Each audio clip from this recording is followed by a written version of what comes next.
मैंने आर्ट्स पढ़ा था, आई टुक आर्ट्स आफ्टर माई 10th। तो सब लोगों ने काफ़ी ज़्यादा विवाद किया, मजाक उड़ाया कि आर्ट्स पढ़ के कुछ नहीं होता ऐसा वैसा। बट मेरे ख्याल से आप खुद क्लियर होना चाहिए आपको कि आपको क्या करना है। बहुत सारे प्रॉब्लम्स होते हैं कि लड़कियों को स्पेशली जब आगे बढ़ना होता है तो हमें बहुत सारे एक्सपेक्टेशंस होती है। यूजीसी नेट के लिए एग्ज़ाम दिया था 2018 में। वो पहली बार ऐसा था कि जो कि ना कंप्यूटर बेस्ड एग्ज़ाम था। इससे पहले OMR शीट होता था। तो उसके लिए as we were the first batch, उसके लिए थोड़ा सा डर तो था ही मन में कि कैसे होगा, कैसे किया जाता है। और ऐसे NTA ने पहले कुछ वैसा निकाला भी नहीं था कि ऐसे ऐसे करना होता है, तो थोड़ा सा डर तो था ही।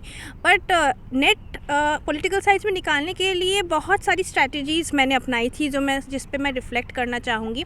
पहली बात तो ये है कि जो पेपर 1 है उसको आप अच्छे से प्रिपेयर कीजिए, क्योंकि पेपर 2 से भी ज़्यादा जो आपको काम आएगा वो है पेपर 1 में आपको कितने मार्क्स मिलते हैं।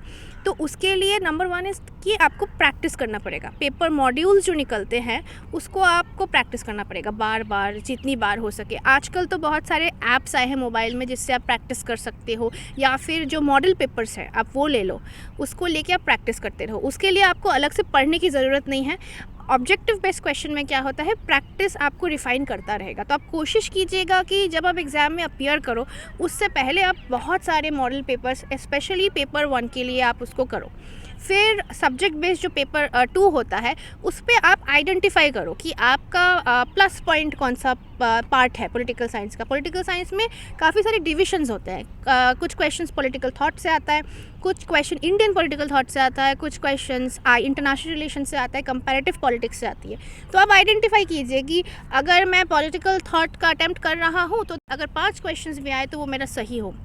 तो आप अपनी स्ट्रेंथ को आइडेंटिफाई कीजिए और वीकनेसेस को भी आइडेंटिफाई कीजिए। ठीक है, वीकनेस तो सबसे ज़्यादा आइडेंटिफाई करने की ज़रूरत होती है कि आपको ये समझना चाहिए कि यहाँ पे अगर कुछ हो, क्योंकि नेगेटिव मार्किंग से आप बच सकते हो उससे।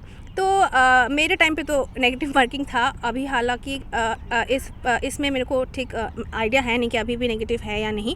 तो मैंने आइडेंटिफाई किया था कि मेरा सबसे अच्छी पकड़ कौन से भाग में है। तो मैंने जैसे IR इंटरनेशनल रिलेशंस और पॉलिटिकल थॉट मेरा अच्छा था, तो मैंने उसके लिए काफ़ी ज़्यादा मेहनत किया था और उसी के क्वेश्चंस काफ़ी ज़्यादा सॉल्व किए थे। फिर उसमें मेरे को जो जो कमियां लग रही थी कि ये मैं क्यों नहीं कर पा रही, तो उस पर मैंने काम किया। तो एक सबसे इम्पॉर्टेंट चीज़ जो मैं स्टूडेंट्स को बोलना चाहूँगी कि पढ़ने से भी ज़्यादा प्रैक्टिस कीजिए मॉडल पेपर्स। उससे आपको आपकी खामियां पता चलेगी, और जब आप खामियों पे काम करोगे तो ये आपके लिए आसान होगा कि एक ही अटेम्प्ट में क्वालिफाई कर जाओ।